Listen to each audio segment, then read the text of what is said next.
아까보다는 텐션 조금 더 올려서 네네네. 하겠습니다. 아까보다? 네. 야, 아까 네. 사실 있으면 어색해하실 것 같아서. 네. 네. 자, 안녕하세요. 네, 안녕하세요. 네, 오늘 모신 분은 전 깜짝 놀랐어요. 왜죠? 제가 사실 연구원님을 모셨는데 제가 이제 여의도에 있으면서 이때까지 만난 모든 그 IR 담당자분, 그 증권사 그 연구원분들 합쳐서 가장 외모가 1등이십니다. 아, 네. 네. 혹시 거기는 지금 계신 곳이?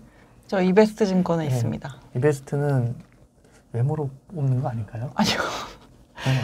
네, 실력과 미모를 겸비한. 네. 그러니까 실력도 있으셔서 네. 또 베스트 애널리스트 선정도 되시고. 아, 네. 제가 레포트를 이렇게 쭉 봤어요. 그 전부터 알고 있었습니다. 아, 사실은. 정말요? 네, 그럼요. 아. 당연히 모를 수가 없죠. 보고 그때부터 걔 너무 보고서가 좋다고 생각했어요. 근데 이렇게 아름다운 분이 작성했을 거라고는 생각을 못했는데. 아, 네. 감사합니다. 네. 그리고 방송에 실물로 보셔야 돼. 키도 엄청 크세요. 모델인 줄 알았어요. 갑자기. 네. 키 공개. 키도 크시고 아니 외모는 결혼은 안 했습니다. 네. 이런 인재에다가 이런 미모에 계신 분이 여의도에 아직 아직도 나이도 젊으셔서 아직 정말 좋은 분들 여의도에서 뵈네요. 네. 오늘 모신 분은 이제 이베스트의 유통 화장품 연구원 오린아 연구원님을 모셨습니다. 또 제가 또 사전 조사를 또 하면서 알게 된 게 또 유튜버세요. 네. 제가 유튜브를 보고 유튜브가 너무 재밌는 거예요. 감사합니다. 다 봤어요. 진짜요? 네. 그래서 오리나의 유통귀한. 네. 유통귀한 그게 무슨 뜻이죠? 유통업이 지금 뭐 아시겠지만 굉장히 많이 힘든 상황이다 보니까 좋은 날이 다시 귀환했으면 좋겠다라는 말로 지은 거고 이제 개인적으로는 유통이라는 말하고 가장 우리가 평소에 쓰는 게 뭐가 있을까 고민해 보니까 뭐 우유의 유통기한 있잖아요. 그거를 좀 약간 말 장난으로 바꿔서 유통귀환으로 해서 지은 채널입니다. 너무 이름이 귀에 쏙쏙 들어와서 신경 많이 쓰셨구나. 유튜브에. 유튜브 해보시니까 어때요? 일단은 다양한 분들을 되게 많이 뵐 수 있는 게 굉장히 좋은 점 같고 그리고 또 개인적으로는 뭐 외부 강연 요청도 많이 주시고 계셔가지고 여러 업종에 계신 분들, 그러니까 비단 유통업뿐만 아니라 뭐 물류나 이런 쪽도 요청 많이 주셔서 저도 좋은 그런 경험 많이 하고 있습니다. 아니, 유튜버로서도 성공하실 것 같아요. 감사합니다. 저는 이제 유튜버거든요. 저는 이제 주식 뭐 이런 거는 아니고 저도 이제 브이로그는 유튜버로 했는데 제가 이제 재밌다는 거는 이제 채널이 성장할 수밖에 없다고. 뭐가 제일 재밌으셨어요? 보신 것 중에서? 브이로그. 브이로그. 브이로그. 아니, 되게 그 일상 거를 여의도 생활하시는 거를 그쵸. 잘 찍으시더라고요. 그리고 또 직업에 관련된 것도 맞아요. 올리시는데 저희 이 채널을 보시는 분들도 한번 보시면 투자에도 도움도 되시고 영상이 재밌습니다. 그래서 오리나의 유통귀한. 유통귀한. 오늘은 이제 오셔서 제가 이제 시청자분들이 궁금하고 또 해주실 만한 이야기가 산업 이야기. 그러면 유통하고 근데 유통도 분야가 많잖아요. 많죠. 하고 그다음 화장품 이야기하면 될 것 같은데 어떤가요? 우선 백화점부터 한번. 백화점이요. 백화점이 이제 우리나라 백화점 업종이 가장 그 주가랑 궤를 같이 하는 부문이 결국 부동산이거든요. 그렇죠. 뭐 아시는 대로 우리나라 자산의 이제 절반 이상을 비중 차지하는 게 부동산, 가계 자산에서 이다 보니까 부동산 경기가 좋으면 백화점도 함께 좋았었어요. 근데 이 소비자들의 눈높이도 높아지고 있고 과거 대비해서 백화점과 달리 선택할 수 있는 채널들이 굉장히 늘어나고 있다 보니까 일단 기본적으로 집객이 과거 대비해서는 어려운 상황이고요. 옛날에는 물건을 땅 위에서만 팔았잖아요. 네. 그렇다 보니까 항상 부동산을 가지고 있는 업체들이 갑에 위치해 있었고 또 부동산을 잘하는 업체들이 굉장히 잘했어요. 유통을. 네. 예를 들어 롯데 같은 그룹은 굉장히 네. 잘했었죠. 근데 지금은 굳이 땅 위가 아니라도 물건을 팔 수 있는 판로가 굉장히 많아지고 있고 온라인 통해서 네. 그렇다 보니까 온라인은 항상 가격을 더 낮출 수가 있거든요. 왜냐하면 사람도 많이 뽑을 필요도 없고 땅값도 안 들어가고 그리고 또 오프라인 점포를 운영하는 데 있는 그런 여러 가지 관리비들이 필요가 없다 보니까 온라인은 가격을 낮추면서 오프라인 마켓쉐어를 많이 뺏어왔는데 근데 오프라인은 지금 기존에 가지고 있는 인프라들을 굴리는 거에 대한 유지 비용이 더 많이 들어가다 보니까 가격을 낮출 수가 없어요. 그래서 계속적으로 온라인의 쉐어를 뺏기고 있는 상황이라고 보시면 될 것 같아요. 근데 백화점이 지금 온라인으로 뺏기는 걸 대항하기 위해서 어떤 노력들을 하고 있냐면 아무래도 이제 온라인 대비해서 조금 더 우위에 있는 그런 기능들을 강조하고 있거든요. 예를 들어서 먹는 거. 왜냐하면 저희가 온라인 사이버상으로 먹을 수는 없으니까. 그래서 요새 백화점 가보시면 막 1층에 뭐 빵집 내지는 뭐 지하 1층에 여러 가지 식품 팝업 스토어 많이 생기잖아요. 예, 그런 것들이 이제 그런 기능을 강조하기 위해서라 보시면 될 것 같고 그리고 또 대표적으로 현대백화점 판교점 같은 데 가보시면은 뭐 교보문고 같은 것도 있고 회전목마 같은 거 애기들 와서 놀 수 있게 하는 그런 MD들을 집어넣는 이유가 이제 온라인 대비에 더 우위에 있는 체험이나 뭐 취식이나 이런 기능들을 강조하다 보니 자연스럽게 복합 쇼핑몰 형태로 지금 바뀌고 있는 게 최근의 모습이라고 보시면 될 것 같아요. 놀면서 쓰는 거. 그렇죠. 네. 그래서 계속 그 이마트 신세계그룹 정용진 부회장이 강조하는 게 우리의 경쟁 상대는 이제는 뭐 똑같은 포맷이 아니라 놀이동산이다라고 말씀을 하시는 게 이제는 시간을 어떻게 뺏어 오는지가 중요하다고 보여지고 있어서 그런 기능들로 진화를 하고 있고요. 근데 재밌는 거는 저희가 보통 유통산업을 비교할 때 일본이랑 비교를 많이 해요. 저희가 일본을 많이 쫓아가는 경향이 있다 보니까. 근데 일본이 1999년도에 백화점이 처음으로 문을 닫기 시작하거든요. 그래서 폐점하는 점포들이 나오기 시작하는데 그때가 일본이 국민소득 3만 불을 앞둔 시기였었고요. 그때부터 일본 내에서 이제 부동산 디벨로퍼들이 등장하면서 복합 쇼핑몰 형태로 출점이 좀 바뀌게 됐던 시기가 그때였는데 그때랑 저희랑 지금 비교해보면 거의 비슷해요. 점포 수도 그렇고 저희 국민소득 3만 불이 조금 넘은 상태고 거기다가 온라인이라는 또 대체 채널까지 있다 보니까 그래서 최근의 모습들은 이제 식품이나 명품이나 이렇게 온라인 대비 조금 더 우위에 있는 그런 점포 기능을 강조하고 있는 게 백화점 업종의 이제 모습이다 보실 수 있을 것 같아요. 최근 매출은 좀 어떨까요? 매출은 아시겠지만은 뭐 코로나19 때문에 일단은 주요 점포에 확진자들이 나왔다 보니까 그런 영향들이 있었는데 일단 4, 5, 6월 달 보시면은 4월 대비 5월이 조금 더 나아졌고 5월 대비 6월이 조금 더 나아졌어요. 개선이 되고 네. 백화점 같은 경우는 세금도 좀 세금 는 거 이제 부동산을 들고 있다 보니 그렇죠. 안 그래도 이제 엎친데 좀 덮친 격으로 더울까요? 더울겠죠. 그렇지 않을까요? 그래서 비용 증가 부분도 있겠네요. 근데 예전에 백화점 많이 안 가시죠? 어떠세요? 가세요? 백화점이요? 저는 예전에도 안 가고 백화점에서는 안 사고 저는 항상 아울렛에서 신상은 못 사고 항상 아울렛. 이티 되게 비싸 보이는데. 세일해서 그렇구나. 하여간 그렇다 보니까 안 가시잖아요. 그렇다 보니까 오게 만들려면은 이제 애기랑 같이 놀 수 있는 공간, 뭐 가서 뭐 책도 보고 시간을 보낼 수 있는 공간 그런 식으로 물건을 사러 간다기보다는 그런 식의 기능을 강조하고 있다고 보시면 될 것 같아요. 비싼 거 좋아하시는 신상 좋아하시는 분들은 가시는 분들은 또 가고. 그렇죠. 그래서 완전 양극화예요. 명품은 되게 성장력이 좋아요. 또 명품 쪽은 좋고. 그러니까 실적이 신세계도 그렇고 백화점은 신세계 쪽은 그런 대로 생각보다 그게 해외 못 나가서 거기서 뭐 쓰는 그런 것도 있어요. 네, 맞죠. 제가 봤을 때는 이번 3분기에 이제 해외여행 많이 못 가시고 휴가철인데 그리고 이제 국내 여행으로 많이 몰리시다 보니까 이제 그런 거에 대한 부분이 좀 자국 내의 소비 진작으로 나타날 거라고 보고 있고 또 마찬가지로 그런 게 이제 백화점 내의 명품이라든지 이런 가구라든지 재밌는 게 많은 분들이 집에 오래 계시다 보니까 이제 가구 같은 거 보고 있으면 마음에 안 드는 거예요. 바꾸고 싶은 그런 욕구가 지금 리빙이나 가전이나 이쪽의 성장률이 굉장히 좋은 게 그 내용으로 보시면 되겠고요. 그렇구나. 그래서 최근에 그래서 한샘이라든지 현대 리바트 주가가 엄청 올랐어요. 근데 이제 예, 실적을 좀 선방을 해서 오른 건데 그게 그런 이유였군요. 집에 있으면서 계속 오래 이거라도 하고 집 안에다가 써야죠. 그쵸. 해외 나가서 네. 골프 칠 거 이제 집 안에다가 쓰는 그 그쵸. 효과가 있겠네요. 거기다가 또 중고 거래도 굉장히 활성화되고 있는 게 아, 올해 집에 계속 앉아 보다 보니까 저거 쓸모 없고 갖다 버려야겠다. 근데 그냥 이왕 버릴 거 그냥 한번 올려놔 보자. 그래서 네, 그런 최근에 중고 플랫폼에도 많이 올라오는 게 그런 내용이라고. 그래서 네. 그 당근 마켓 여기 성장 속도가 엄청나죠. 네. 네. 빠르다고 그러더라고요. 저도 몇 개 올렸어요. 네, 근데 한 개도 안 팔렸어요.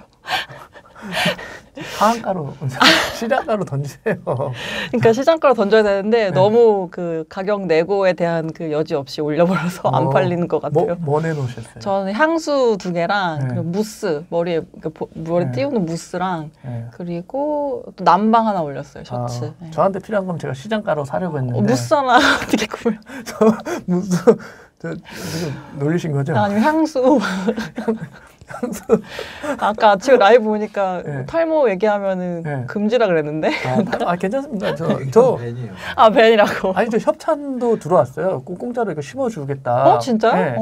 네. 일부러 안 한 거예요. 왜? 전 그냥 이대로가 지금, 좋으세요? 지금 좋습니다. 예. 그럼 무스. 무슨 발을 그냥 이대로가 아, 자연 그대로가 좋아서. 알겠습니다. 네. 네. 어쨌든 제가 사고 싶은 건 네. 없었던 걸로. 네. 백화점. 네, 근데 백화점이 그런 네. 명품이나 식품을 많이 팔아도 네. 집계에는 도움이 되는데 네. 사실 실적에는 도움이 크게 안 돼요. 왜냐면 네. 마진이 제일 나쁜 품목이라서 그렇구나. 백화점은 여자 옷을 팔아야지 제일 장사가 잘 됩니다. 그렇죠. 수수료가 또 네, 세고 네, 네, 그게 좋은데 그렇죠. 의류 쪽은 좀 그렇더란 것 같더라고요. 그 마트가 이제 백화점 다음은 이제 마트, 대형마트. 대형마트. 네. 마트 가세요? 마트 안 가시죠 요새? 대형마트 저는 이제 살림에 관심이 없으신. 저는 저는 그냥 노는 아, 마트가 너무 그동안 힘들었잖아요. 너무 힘들었죠. 네. 지금도 너무 힘듭니다. 지금도 네, 오프라인 점포는 너무 힘듭니다. 온라인은 좋아요. 근데, 온라인은? 네, 오프라인은 너무 힘든 게 네. 그동안에 이제 힘들었던 게 규제 때문에 힘들었었거든요. 그쵸, 예. 네. 원래는 자율규제, 그다음 강제휴무, 그러니까 네. 자율휴무, 강제휴무 2개였었거든요. 네. 근데 자율휴무는 한 달에 2번 그냥 원하는 때에 쉬는 거였고 네. 강제휴무는 무조건 일요일 날 2번 쉬는 거였어요. 네. 근데 이게 지자체가 정하는 거라서 네. 원래는 전체 점포의 절반이 자율휴무였고 절반이 강제휴무였는데 네. 점차적으로 눈치를 보면서 다들 강제휴무로 바꾼 거죠. 아. 그래서 모두 이제 일요일 날 쉬는 점포들이 많아지면서 네. 굉장히 어려움을 겪었던 게 2013년도부터 2015년도까지였는데 네. 그래서 좋아지나 이제 했더니 음. 이제 각종 뭐 쿠팡 및 마켓컬리 뭐 네. 그 외에 여러 가지 온라인 플랫폼들이 등장하면서 네. 계속 얻어맞고 아, 있는 게 이제 그렇죠. 마트 포맷이라고 보시면 될 것 같고요. 네. 근데 이제 온라인 식료품 시장, 그러니까 온라인 장보기 시장은 저희가 굉장히 유망하게 네. 보고 있어요. 네. 그 이유가 저희 전체 소비하는 금액을 네. 이제 보면은 우리나라 이제 먹고 쓰고 하는 게 473조 원이에요. 근데 그 중에 가장 많은 비중 차지하는 게 30%가 식품이거든요. 먹는 거. 우리나라 사람들이 밥을 많이 먹어서가 아니라 네. 다 똑같아요. 글로벌리 봤을 때. 네. 그러니까 금액으로 봤을 때 가장 큰 금액이 식품인데 네. 근데 이 식품 금액의 온라인 비중이 네. 이제 막 10%가 됐어요. 아.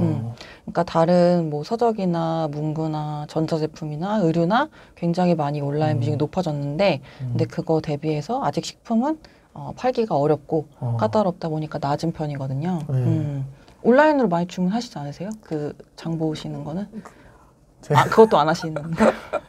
그런 것 같습니다. 그 130조 정도 가량 그쵸, 되겠네요. 예. 뭐 엄청난 시장인데 여기서 온라인은 괜찮고 마트는 인건비 문제는 좀 어떤가요? 사실 인건비가 많이 들어가지요. 네. 예, 그래서 뭐 네. 좀 슬픈 얘기긴 하지만 네. 최근에 점포 내에 그런 네. 무인 계산대 같은 것들을 많이 설치하는 게 이제 네. 그런 걸 조금 좀 절감하기 위해서라고 보시면 네. 될 것 같고요. 네.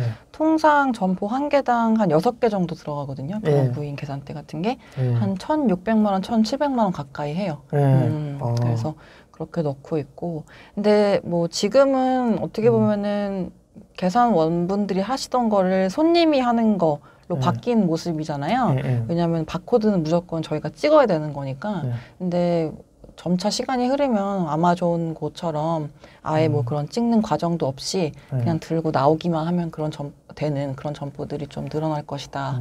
이렇게 보고 있습니다. 그거 시범은 하고 있잖아요. 그쵸. 네. 네. 특정 이마트 같은 이마트 경우는. 24도 지금 김포 장기동에 있는 점포는 진짜로 그냥 들고 나오시기만 하면 되고요. 예. 네. 작년에 제가 유튜브 찍으려고 갔다 온 데가 거기에요. 봤습니다. 어떤가요? 그 이제 실용성 면에서는 그 사전에 뭐 아무것도 안 해도 그냥 들고만 나오면 되는 건 아니잖아요. 네, 예. 처음에 가시려면은 일단 쓱페이 결제 수단이 있어야 되다 보니까 예. 쓱페이로 찍고 예. 저희 지하철 개찰구 통과하는 것처럼 예. 그걸로 찍고 매장을 들어갈 수가 있어요. 그게 없으면 아예 입장이 안 되거든요. 예. 예. 그래서 거기서 필요하신 거 다 집어가지고 나오시면은 나오고 나서 한 몇 분 지나면 바로 결제가 됩니다. 다 알아서 인식을 해서. 예. 정말 뭐 이게 넓어지나요? 어떻게 되나요? 지금 테스트 우선 더 해보는 건가요? 네, 일단은 뭐 앞서 말씀드린 그런 셀프 계산대 쪽으로만 되고 있고 그게 굉장히 비용이 많이 드는 게 천장에 카메라를 되게 많이 설치를 해야 돼요. 그래서 그게 카메라가 이 물건을 보고서 이게 로지텍 마우스다 저희가 인지하는 것처럼 마찬가지로 카메라도 그걸 보고 인식을 하는 거거든요. 이게 로지텍 마우스고 열마다라고 인식하는 거기 때문에 굉장히 비싼 카메라를 거의 몇십 대를 달아야 돼요. 네, 그래서 기본적으로 지금 뭐 편의점 운영하시는 점주님들이 하기에는 굉장히 비용이 많이 들어가는 그런 점포고 그렇다 보니까 업체들이 일단 테스트 개념으로 시행을 하고 있다. 근데 빨리 확산될 것 같아요. 생각보다. 인건비 문제도 있고. 네. 또 사람 쓰기가 좀 어려워지는 문제도 있고. 그쵸. 아마존하고 시스템이 똑같은 건가요? 거의 비슷하다 보시면 돼요. 모델을 베껴서. 네, 베껴서. 그래서 저도 제 유튜브 채널의 그 슬로건이 그 유통기한이잖아요. 그러니까 유통기한 언제까지? 아마존고 가는 날까지거든요. 그래서 아마존고 꼭 가서 한번 찍어오겠다라는 건데 뭐 코로나 때문에 쉽지 않을 것 같네요. 그 롯데도 준비하나요? 사실 뭐 마트면 이제 상장사 뭐 롯데, 이마트 다잖아요. 그렇죠. 롯데 쇼핑 안에 이제 롯데 마트 있고 그다음 이마트는 이마트로 따로 있는데 일단은 이번에 코로나19 때문에 굉장히 저희가 놀랐던 것 중에 하나는 그동안에 롯데 마트의 온라인 물류센터 가동률이 한 30-40% 정도밖에 안 됐었거든요. 왜냐면은 쓱닷컴이 워낙에 또 잘하고 또 굉장히 치열한 시장이다 보니까 근데 지금 롯데 쪽도 거의 한 80-90%까지 이번에 올라왔어요. 그 이유가 코로나 때문에 많은 분들이 밖에 못 나가시니까 온라인 주문이 늘려서 근데 그게 롯데까지도 이제 구매를 하신 거죠. 그래서 앞서 말씀드린 것처럼 온라인 장보기 시장 같은 경우는 굉장히 유망하게 보고 있습니다. 왜냐하면은 저희가 아무리 100만 팔로워 갖고 있는 인플루언서라고 해도 이 밭대기를 매입해가지고 콩나물, 야채를 신선하게 키워서 그거를 또 싱싱하게 배송하는 거는 굉장히 많은 비용이 들어가는 거다 보니까 대형마트들이 굉장히 이점을 가지고 있는 그런 분야예요. 그래서 이미 지금 온라인 침투된 가정을 보시면은 뭐 전자제품이나 책 같은 거, 그러니까 아마존이 처음 사업을 시작했던 그런 품목들 온라인으로 팔기에 굉장히 용이하게 정형화되어 있고 또 샀을 때 퀄리티의 변질이 없는, 왜냐하면 책은 내용이 다 똑같으니까 상할 이유도 없고 그리고 그거보다 조금 더 복잡한 걸로 침투가 되고 있거든요. 그래서 처음에 책이랑 음반, 그다음 전자제품, 의류, 뭐 화장품 가장 어려운 구간이 이제 식료품하고 의약품. 의약품은 온라인 구매가 안 되니까 지금 온라인 침투율이 빵이잖아요.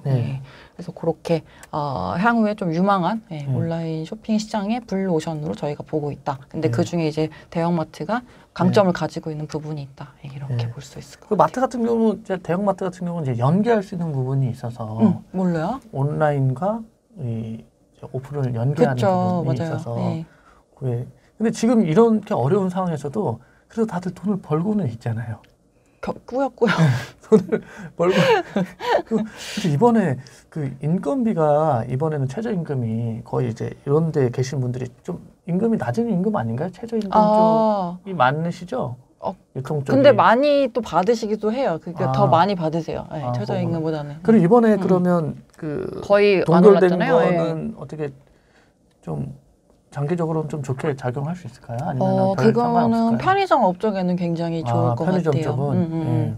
왜냐면은 편의점의 기본 구조가 본부하고 이제 점주님하고 나누신 금액에서 정상금 기준으로 그렇죠. 봤을 때 그 네. 밑단에서 이제 부담하는 게 인건비이기 때문에 네. 점주님들의 비용 중에서 가장 큰 비중 차지하는 게 그렇죠. 인건비라서 네. 예, 그거는 조금 부담을 덜 수 있을 것이다. 예, 네. 보고 있습니다. 온라인 쪽이 정말 이게 지금 마트 온라인 쪽이 치열하잖아요. 그쵸. 이게 사실 되게 관심 있는 시청자분들이 많은데 네. 이제 지금 정말 공격적으로 네. 적자를 엄청나게 내면서 네. 하는 데가 이제 뭐 쿠팡이라든지 다들 보면 제가 이제 그 재무제표를 봤더니 네네. 다들 좀 어렵긴 하더라고요. 어렵죠. 예. 어렵죠. 엄청나게 공격적으로 하고 있는데 음. 그 장기간 지속 가능할까요?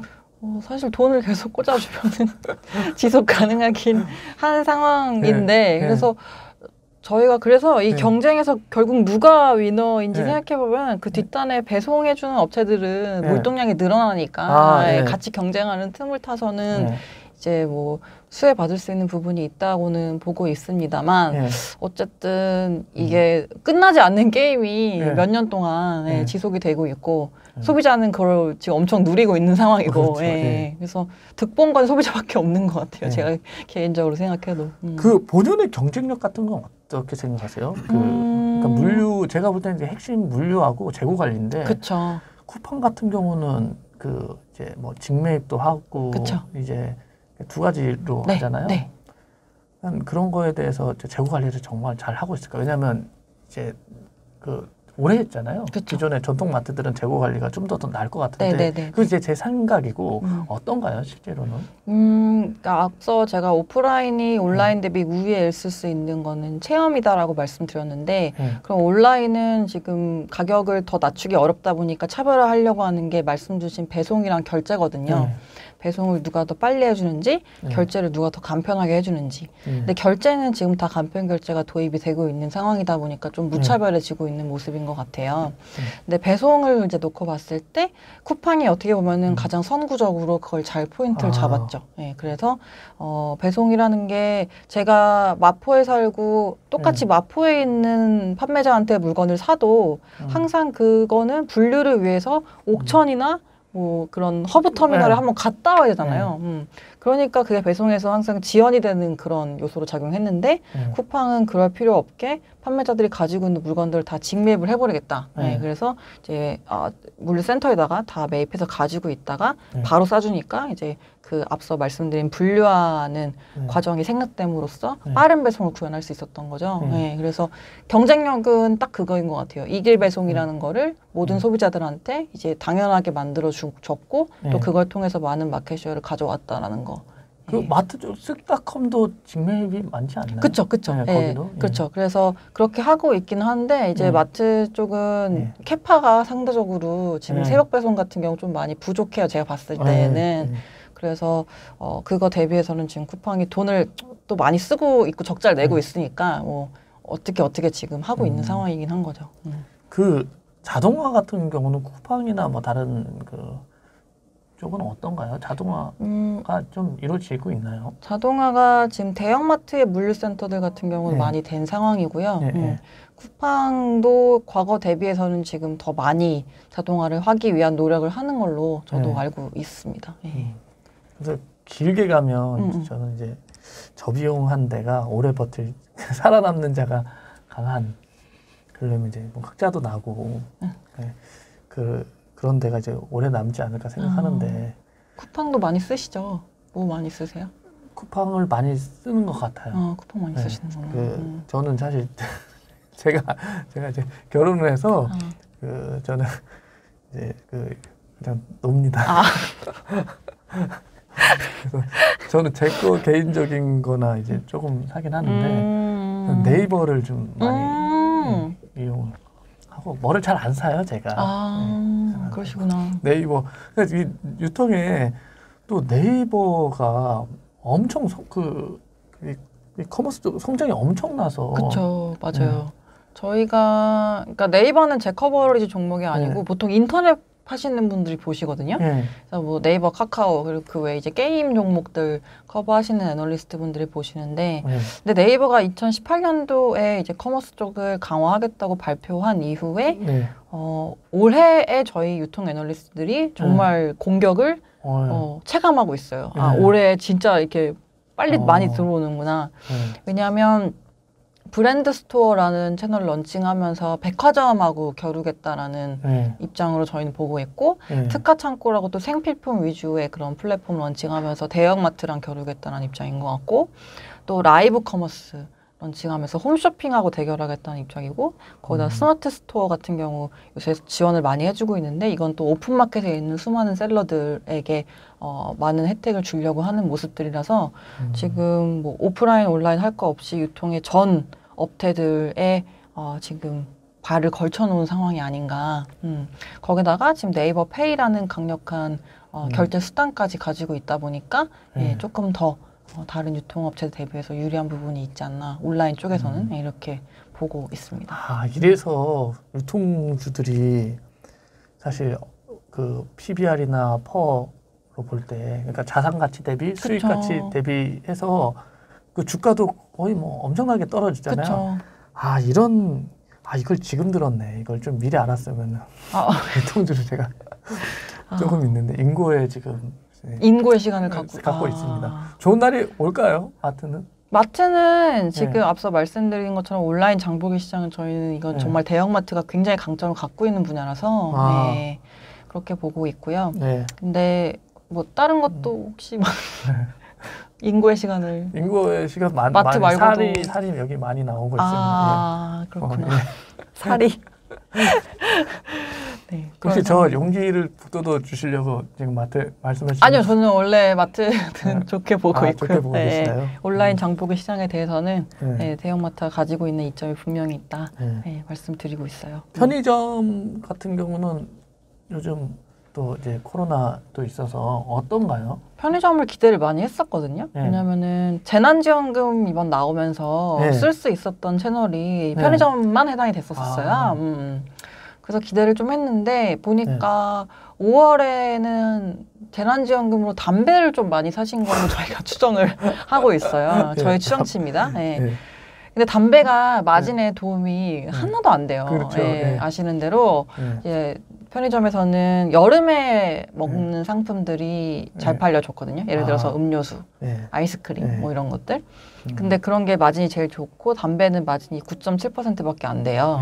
근데 담배가 많이 팔려서 5월엔 좀 별로였었던 걸로 추정하고 있고 그리고 또 이제 그 특수입지 점포라고 해가지고 학교나 학원가 그래서 이제 앞서 말씀드린 것처럼 이쪽은 학생들이 많다 보니까 담배를 거의 살 수 없잖아요. 안 팔리잖아요, 거의. 그렇다 보니 앞서 이제 언급드린 그런 여름에 잘 팔리는 상품들이 잘 팔리기 좋은 그런 조건을 가지고 있는 점포들인데, 근데 여기가 이제 계약이 지연이 한 번 됐었고, 그리고 지금 학교에 이제 어린 친구들이 간다 하더라도 일주일에 5일을 매일 가는 게 아니다 보니까 이제 그게 지연되면서 2분기에는 좀 기대를 낮추고 있는 상황이에요, 저희도.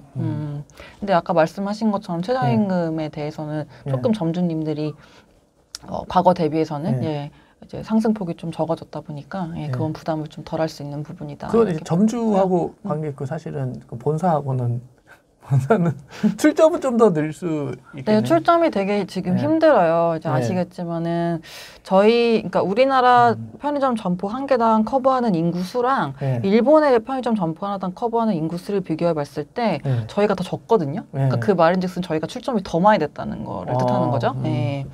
그렇다 보니까 이제 지방이나 뭐 이런 데 있는 그런 구멍가게들을 편의점으로 전환시키는 수요들은 남아 있다고는 보는데 저희는 향후에 이제 결국에 재계약 도래하는 점포들을 누가 많이 가져올 수 있는지가 관건이다. 이렇게 말씀드리고 있습니다. 왜냐하면 프랜차이즈 계약이 보통 5년 계약이잖아요. 그렇다 보니까 2014년도, 15년도에 출점했던 점포들이 이제 간판을 바꿔달 수 있는 시기가 되는 게 작년 이제 말부터 올해부터 계속 늘어나거든요. 그렇다 보니까 이제 그거를 누가 이제 우리 브랜드 달 수 있게 갖고 오는지가 향후 출점에 있어서 관건이다. 이렇게 말씀드리고 한동안은 있습니다. 그거 경쟁 없이 그냥 그쵸, 이제 출점만 맞아요. 있었는데 이제는 뺏어와야 되는 거예요. FA 시장에 풀린 편의점이 몇 개인지가 중요합니다. 경쟁이 붙어버린 상황이어서 그죠.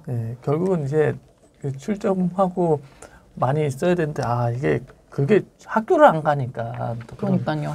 그런 문제가 있겠네요. 그래도 그 최저임금 때문에 사실 점주님들이 그 몸빵을 많이 하시면서 영화 여기 좀 고급스럽죠. 고급스러운 방송이어서 직접 하시느라고 골병이 많이 드셨는데 약값은 좀 내려갈 수 있어요. 근데 진짜 점주님들이 직접 하셔야지 그나마 점포에서 좀 수익을 가져가지 이거를 뭐 24시간 100% 다 아르바이트 써서 돌리시면은 인건비 부담 때문에 되게 힘들어요. 어렵구나. 주가도 지금 그러니까 크게 요즘 그게 이유가 이런 이유가 다 있었군요. 다 시장에 참 선반영돼서 정말 너무 이게 도움이 된다 지금 말씀해 주시는데 지금 유통 또 뭐 남았죠? 유통 저희 커버리지는 다 말씀을 드린 것 같고 그리고 최근에 나타나는 변화는 코로나 때문에 이제 온라인 쇼핑 많이 넘어오다 보니까 전체적인 택배 물동량이 많이 증가하고 있어서 운송업체들의 택배 부분 같은 경우도 좋은 상황이고요. 그래서 쿠팡이 했던 이제 일 중에 저희가 눈여겨보고 있는 거는 앞서 말씀드린 이길 배송이잖아요. 근데 이게 배송이 한번 저희가 머리를 비누로 감다가 샴푸로 감기 시작하면 다시 비누로 바꾸고 안 되잖아요. 그렇죠. 그거랑 마찬가지로 배송이 지금 다음날 오는 게 굉장히 익숙해졌기 때문에 다시 길어질 수는 절대 없고 계속 짧아질 수밖에 없다고 보고 있거든요. 그래서 많은 유통업체들이 지금 온라인으로 시프트 되고 있는 거에 대응하기 위해 준비하는데 근데 온라인 쇼핑과 궤를 같이 하는 무조건 같이 가야 되는 건 배송이다 보니까 왜냐면 온라인 산 건 무조건 실물로 와야 되니까요. 그래서 물류에 투자를 많이 하고 있고 근데 물류 관련해서 지금 배송이 점점 빨라지는 추세이기 때문에 이제 그런 물류 자동화라든지 뭐 냉동 창고, 냉동 탑차 뭐 이런 것들 같이 수혜를 보는 그림이 예상이 된다 이렇게 말씀드리고 배송 있습니다. 업체들이 좋군요. 또 상장되어 있는 회사들도 좀 있잖아요. 제 커버리지는 저는 CJ 대한통운은 커버하고 있고요. 그 외에 다른 종목들은 운송업체 하는 이제 에버널리스트가 하고 있습니다. 1등 업체 커버하시는. 1등 이커머스 때문에 이건 저는 같이 봐야 되는 종목이라 생각해서 작년부터 홈쇼핑을 다 드랍을 하고 저는 그 홈쇼핑이 지금 빠졌네요. 홈쇼핑이 드랍하셨다고요? 네, 드랍했습니다. 제가 던졌. 드랍. 원래 유통업 애널리스트들이 보통 가져가는 커버리지가 백화점 3사, 그다음에 마트 1개, 편의점 2개, 홈쇼핑 2개. 옛날에 3개였다가 CJ ENM 합병하면서 2개가 됐고요. 그리고 이렇게 가져가는데 저는 홈쇼핑을 이제 안 하겠다고 한 이유가 결국에는 라이브 커머스 같은 형태로 결국 바뀔 것이다라고 봤기 때문에 좀 과거 대비해서 지금 텔레비전 보는 시간도 글로벌리 줄어들고 있거든요. 그리고 미국에서 넷플릭스의 이어보기를 이용한 횟수가 2015년도 대비해서 2019년도에 거의 20% 가까이 늘었대요. 그러니까 이게 뭘 방증하냐면 그만큼 사람들이 끊어보고 있다는 거거든요. 긴 걸 못 보고 끊어보고 있다는 이어보기를 한다는 거니까.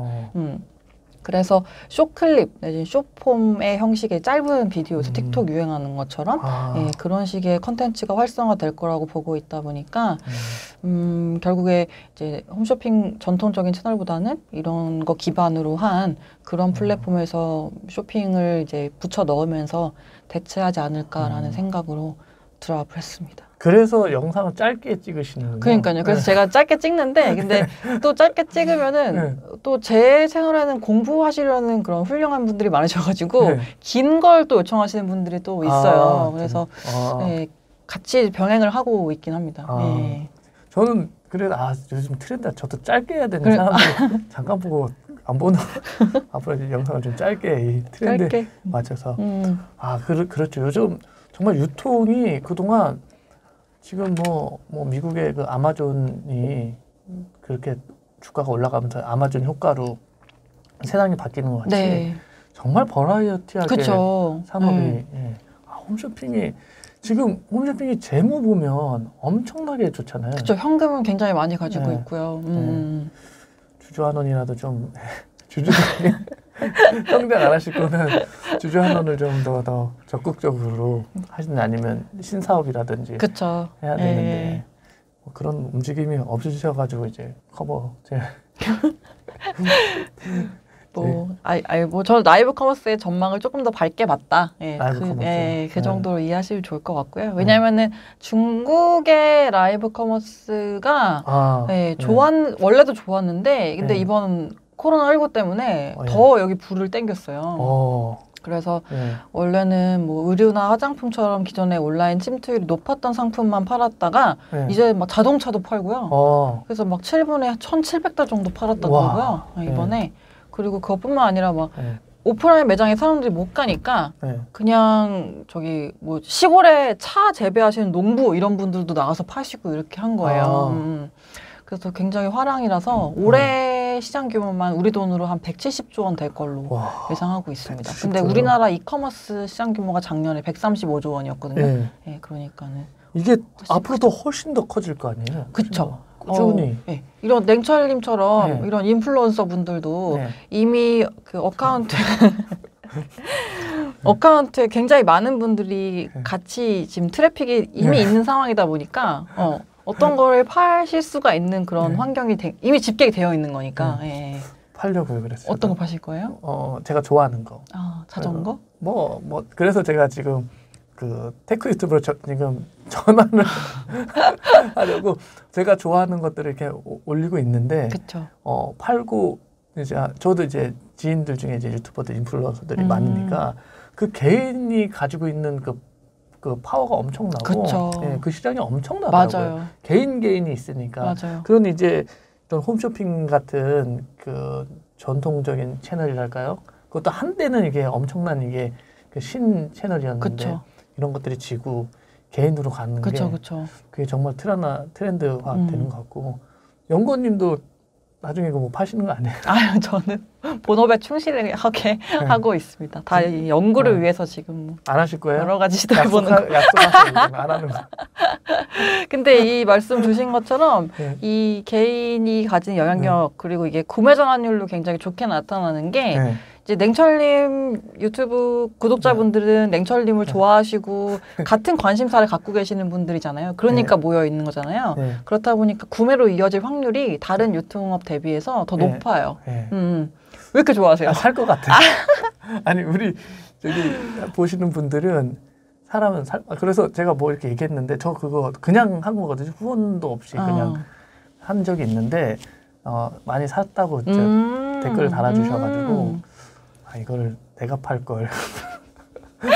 그래서 보통 이커머스 구매 전환율이 한 0.3%에서 1% 왔다 갔다 해요. 100명이 사이트를 보면은 한 명이 살까 말까 하는 수준인데 근데 이런 SNS 기반으로 한 인플루언서 커머스들은 보통 한 8에서 12% 정도밖에 나오고요.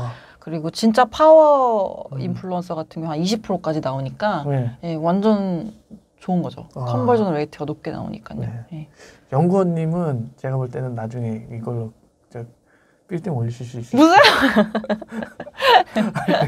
빈말이 아니라 이게 말씀도 잘하시고. 아유, 감사합니다. 그냥 자체만으로도 그 연구원 타이틀을 떼도 그 인플루언서로 성공하실 거. 고맙습니다. 열심히 하시잖아요. 어린 나이에 유통기한이니까.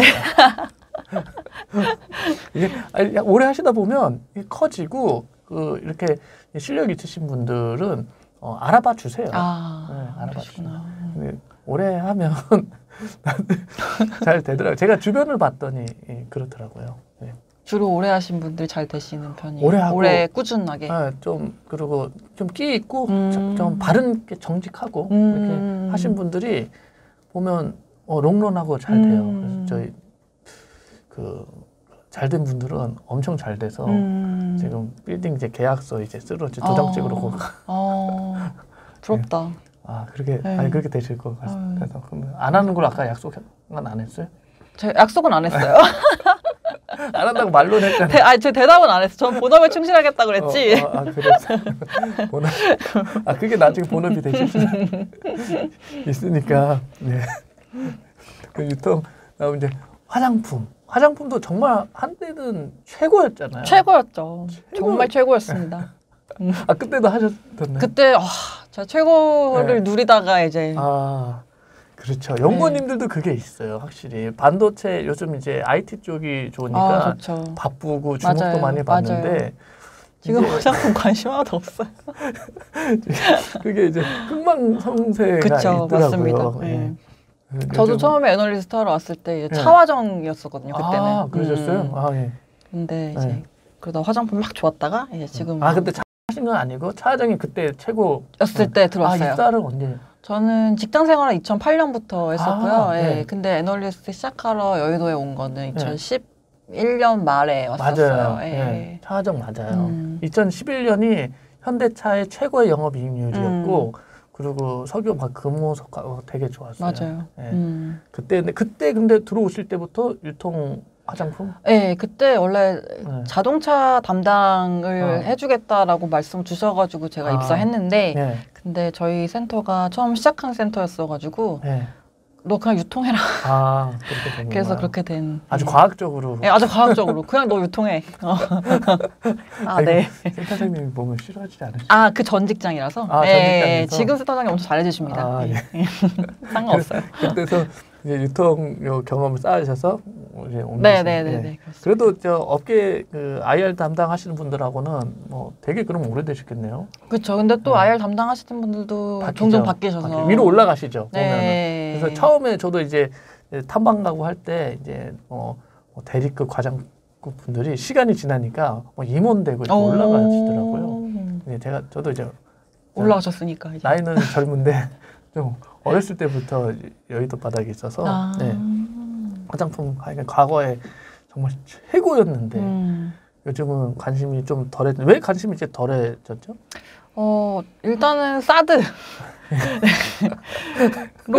한번 맞고 네, 그리고 나서 중국 업체들이 굉장히 빨리 올라오고 있어가지고 과거 대비해서 이제 K뷰티가 물론 이제 프리미엄을 받고 있습니다만은 그거 대비해서 중국 소비자들이 선택할 수 있는 선택지가 굉장히 많아지고 있는 거. 그래서 저희도 이제 과거에 영광 말씀하시니까는 거의 매년 중국 출장 갔었거든요. 화장품에 때문에.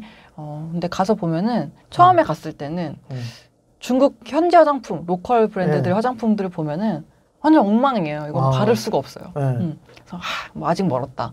근데 해를 거듭해서 이제 중국에 갈수록 점점 나아지고 있고 점점 세련돼지고 있는 모습들이 저희도 딱 봐도 보이더라고요. 뭐 세포라 매장의 한가운데에 그런 중국 로컬 색조 브랜드들이 들어가기도 하고요. 그래서 과거 대비해서 그런 ODM, OEM들을 활용해가지고 자기들도 이제 브랜드 전략이라든지 이런 것들을 개선해 나가고 있는 모습 때문에 경쟁 상황이 그렇게 녹록지는 않은 것으로 판단하고 있습니다. 그거 우리가 만들어주는 것도 많이 있잖아요. 많이 있죠. 코스맥스나 한국콜마 둘 다 지금 중국의 법인을 운영하고 있기 때문에 로컬 고객사들의 주문도 받고 있지요.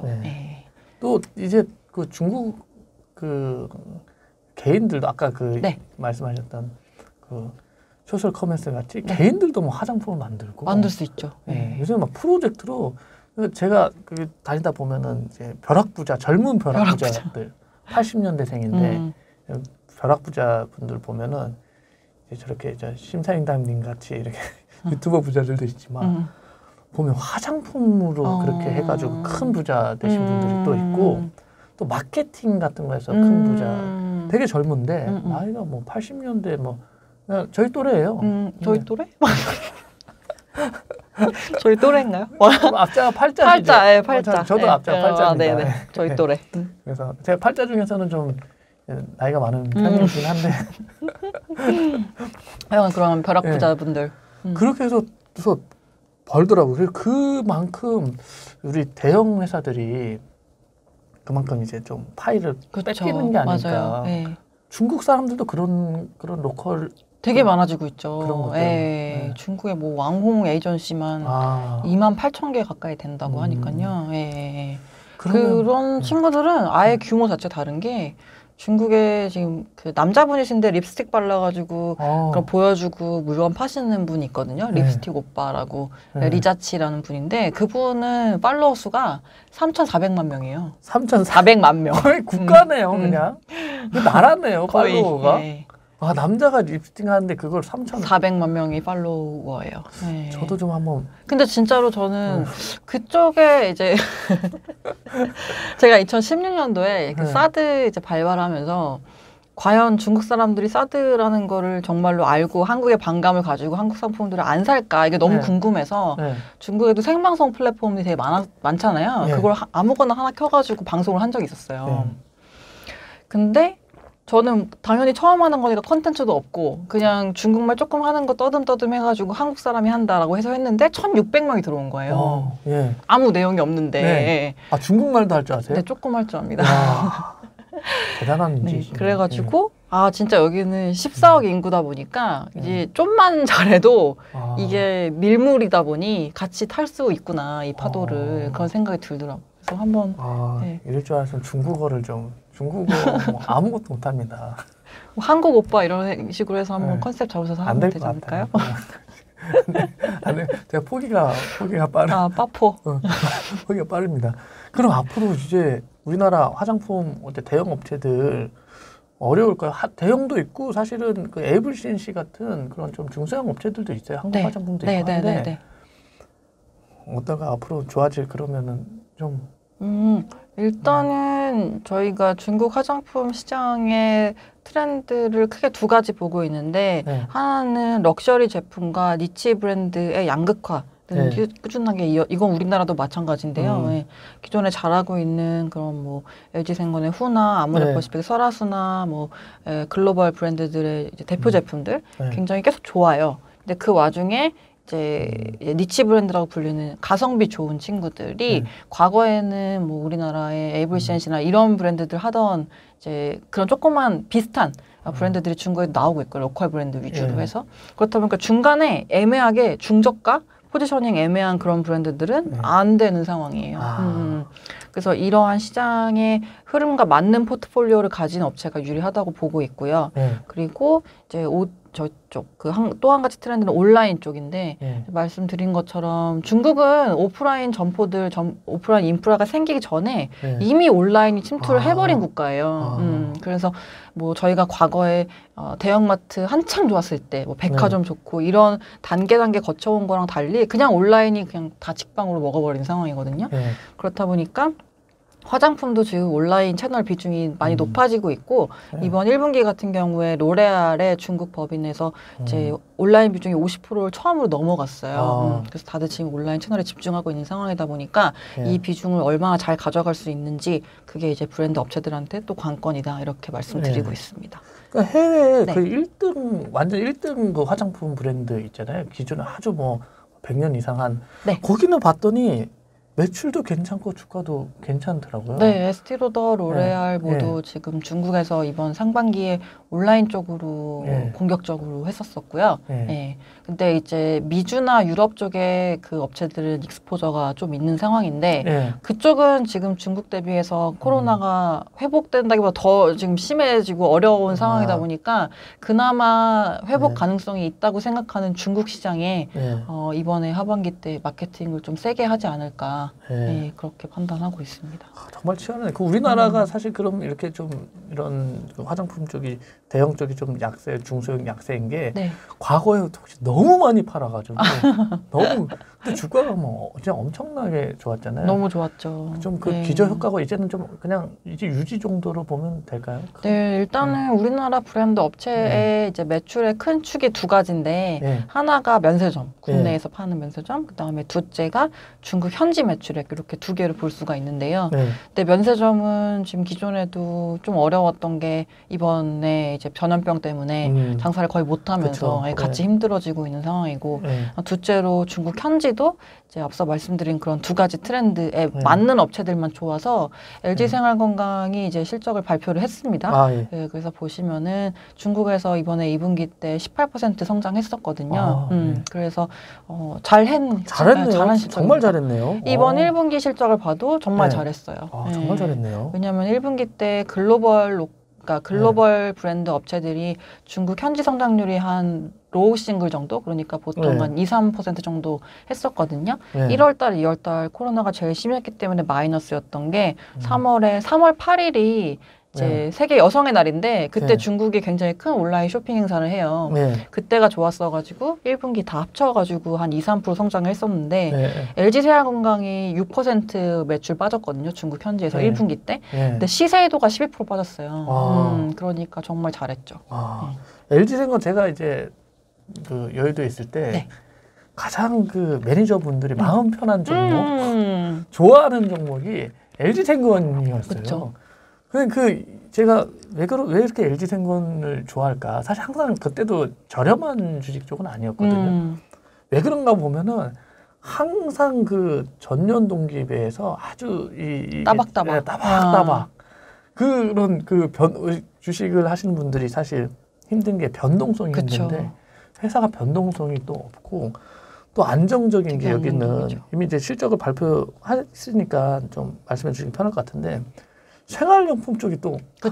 강력하잖아요. 네, 생활용품. 거의 뭐 캐시카우 이거 하다가 이번에 또 굉장히 잘한 것 같더라고요. 예, 이번에 어떤가요? 잘했습니다. 생활용품 쪽이 마진이 엄청 개선이 됐는데 네. 그게 보니까 이번 언택트 어. 수요를 타고 네. 온라인처럼 마진 좋은 채널에 소비된 게 아. 많아가지고 예, 채널 믹스 개선된 게 굉장히 주요했고 그리고 생활용품이 여기도 어떻게 보면 경쟁이 굉장히 심한 시장이잖아요. 네. 그래서 LG생건은 프리미엄 제품들 위주로 네. 지금 많이 어필을 하고 있어요. 네. 그래서 그런 것들이 작용하면서 전체적으로 이제 영업 매출액 성장하는 거 대비해서 영업이익 같은 경우는 세 자리 폭 성장했었거든요. 오, 네, 그래서 엄청나네요. 잘 나왔습니다. 엄청나네. 그런 거 치고는 주가는 좀 뭐랄까요? 지금은 뭐 안정적인 네, 주가는 뭐 더 좋은 종목들이 많아서 저희 섹터보다 어디가 좋아요? 네? 어디가 좋아요? 글쎄요. 저 연구원님들은 저 주식 투자를 그 타섹타는 가능한가요? 그게 회사만 일단 기본적으로 신고해야 되는 건 동일한데 네. 회사마다 사규에 따라 다르긴 한데 저희는 아예 국내 주식은 금지입니다. 예, 그래서 네. 저희는 해외 주식하고 ETF 펀드만 가능하고요. 네. 예. 하세요? 해외 주식은 하고 있습니다. 해외 주식 하세요? 네, 네, 뭐 하세요? 네. 네? 이런 거 말씀드려도 되나? 그냥 해외 주식 하고 있어요. 예. 뭐 유명 미국 쪽? 중국? 미국이요. 미국 쪽? 예. 그렇죠. 미국 쪽. 네. 어때? 해보시니까 어때요? 일단 밤까지 보고 있어야 되는 게 네. 힘들고 네. 근데 해외 주식은 상대적으로 조금 더 편한 것 같아요. 왜냐하면 네. 저희가 매일매일 뭐 뉴스, 노이즈 이런 것들을 많이 들으니까 아. 좀 흔들리기 쉬운데 근데 해외 주식은 제가 이게 방향성이 이렇다라고 생각하고 가져가는 것들은 좀 더 마음 편하게 뭐 하루하루 등락에 좀 일희일비하지 않고 가져갈 수 있는 것 같아서 저축 개념으로 조금씩 하고 있습니다. 너무 좋은 투자 같습니다. 어제 역사도 깊고 이제 뭐 산업은 얼추 다 한 것 같고 네. 이제 마무리를 이제 해야 마무리하기 전에 네. 그 애널리스트 그러니까 이제 연구원 네. 연구원의 그 하루랄까요? 어떻게 일하시는지 네. 그 궁금하신 저도 궁금해가지고 일거일투족을 네. 좀 얘기해 주십시오. 그럴까요? 네. 어떻게 지내시는지. 어떻게 지내는지? 제가 무슨 일을 하는지부터 설명을 드려야 되는 건가?